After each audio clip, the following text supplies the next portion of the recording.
25 years in clinical practice and over 20,000 appointments later, it still amazes me how powerful feelings of guilt can be.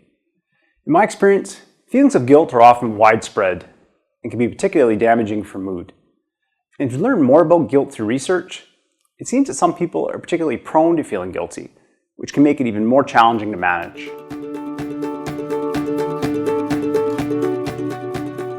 Hi everyone, I'm Trevor Sullivan of Sullivan Associates Clinical Psychology. Today I'm going to talk about how to cope with feelings of guilt. This is part one of a two-part video. Before we get started, I invite you to subscribe to this channel. And if you're on YouTube, click the alert notification. That way, when we release more videos, you'll get notified. Guilt. Take a moment and say the word. There's a heaviness that seems to come with simply pronouncing it, and it's even more heavy to manage.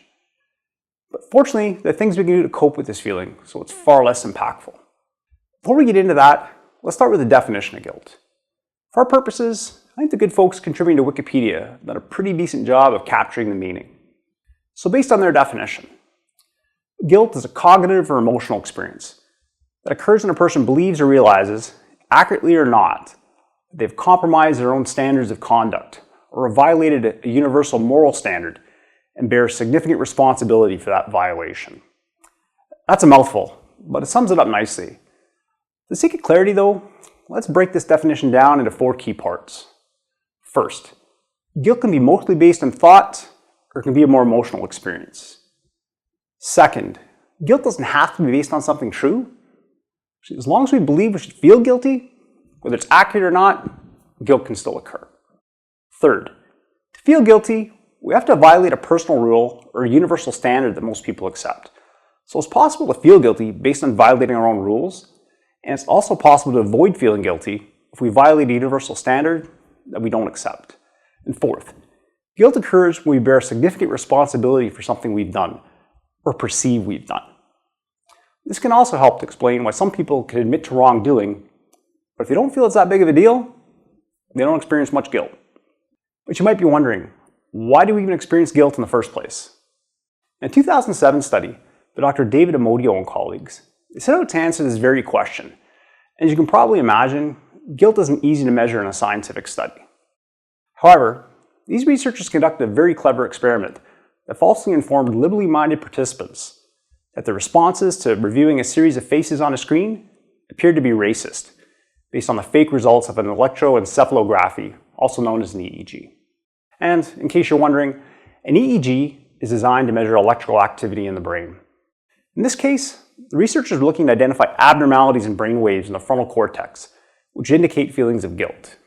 So in this study, lying to these poor liberally minded participants was successful, which was confirmed by the EEG as well as a self-report questionnaire. The researchers then proceeded to the next part of the experiment.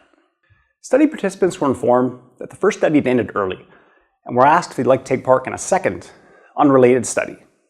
For research purposes, the studies were connected though.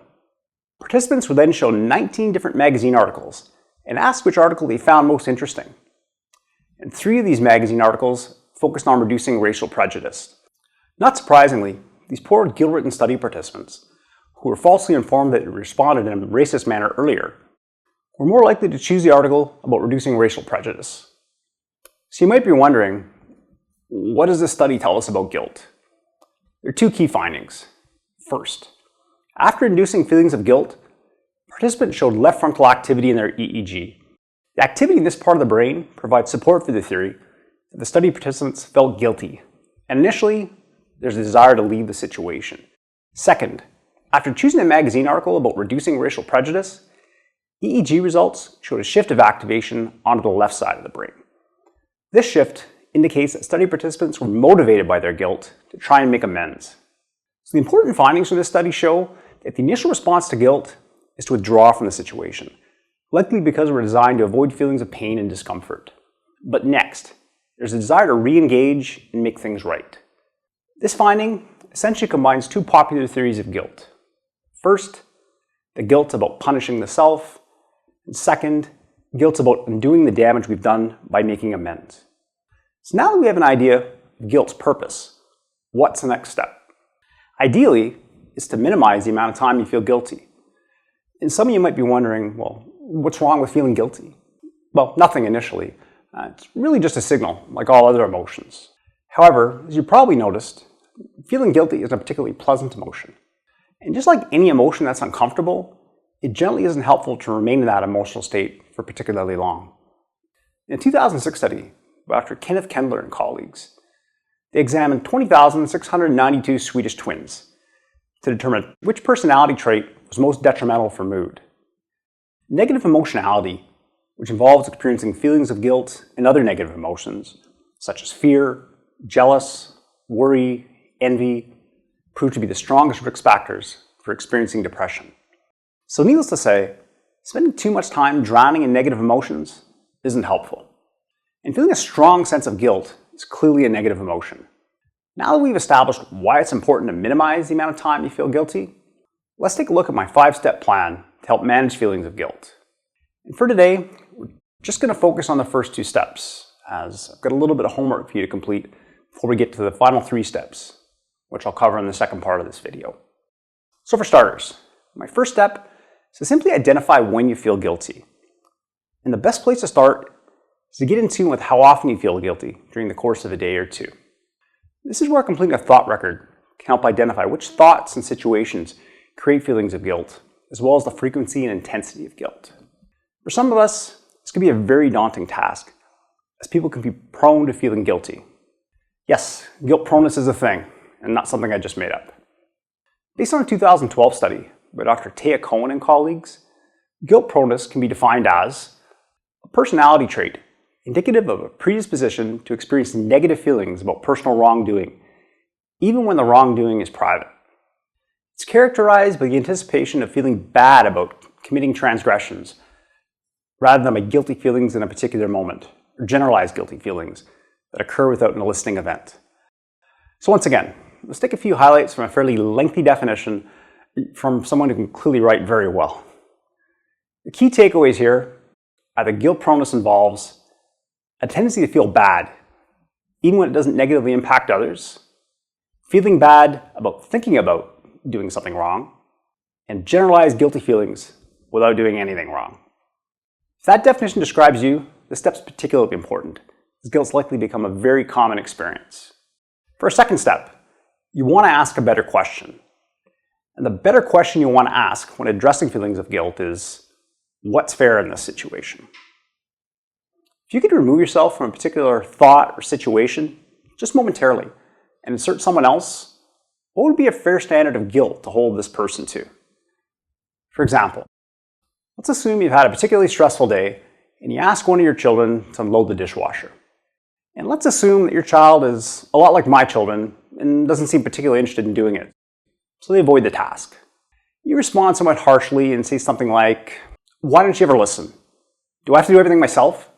Shortly thereafter, you reflect on what just happened and think you're a terrible parent who's likely laying the groundwork for emotionally scarring your child for life. Now let's pretend this scenario happened with someone else. Perhaps a colleague at work you don't even know particularly well. You may feel they responded too harshly and ultimately took the wrong approach, but chances are you don't think this single incident would emotionally scar their child for life. It's also a good chance you don't feel they should lug around long-standing feelings of guilt about being an inadequate parent. Generally speaking, we tend to hold ourselves to a much higher standard and are much more harsh when judging ourselves than we would ever be towards someone else. So I'm going to wrap up today's video here before moving on to the final 3 steps for coping with guilt, which I'll do in part 2 of this video. But to provide a quick recap, based on the 2 most popular theories of guilt, the purpose of guilt is essentially to feel internal pain, which serves as a motivator to undo the damage we've done. But before we can do that, and here's where the homework is going to come into play, it's important to start with the first step in our 5-step plan. And that step is to identify when you feel guilt. So over the course of a day or 2, write down which thoughts and situations create feelings of guilt, as well as the frequency and intensity of these feelings. And second, I want you to review the thoughts and situations that you've listed in your thought record and ask yourself, what would be an appropriate amount of guilt to feel for these thoughts or situations? Or said another way, if someone else had these same thoughts or situations listed, how much guilt do you think they should feel? So I hope you found the research about the purpose of guilt and the initial steps for coping with feelings of guilt to be helpful. If you did, I encourage you to subscribe to this channel by clicking the subscribe button below. And if you ring the bell, you'll be notified the next time we release a video. And of course, feel free to like and share the video, as well as leave a comment. If you're experiencing challenges implementing the steps in this video, please contact us at Sullivan Associates Clinical Psychology. Thank you for watching. Be sure to watch part 2 of my video about how to cope with feelings of guilt, which will be released shortly.